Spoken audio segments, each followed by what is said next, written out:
Hayal Ömür. Yazan Abdullah Latif Zade. Ben ömrümün en ateşli günlerini yaşarken adi ömür ve kaygıdan yükseklerge uçardım. Duygularım hayalimle kökleri de aşarken yaşamanın kaygısından kıyık gibi kaçardım.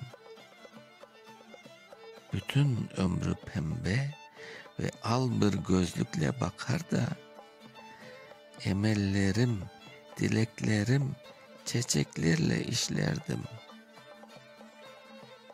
Hep yükselmek arzusuyla genç yüreği yakar da adi kırır yeryüzünü, kökke uçmak dilerdim. Lakin bir kol yokladı kolumu, kesti kökke doğru giden yolumu. Bu çelik kol ömür edi, çekti beni özüne.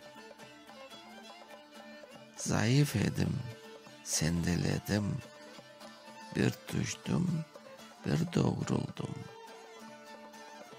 Yine düştüm, yine kaldım, doğru baktım gözüne.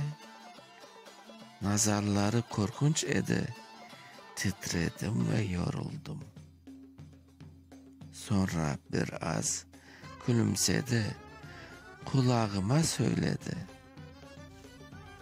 Kök boş hava, hayat benim. Mende diken, mende gül. Neslim mende cefa gördü, mende sefa eyledi. Mende doğdun, mende yaşa, mende uğraş, mende öl. 1910. Okuyan Mustafa Şansak.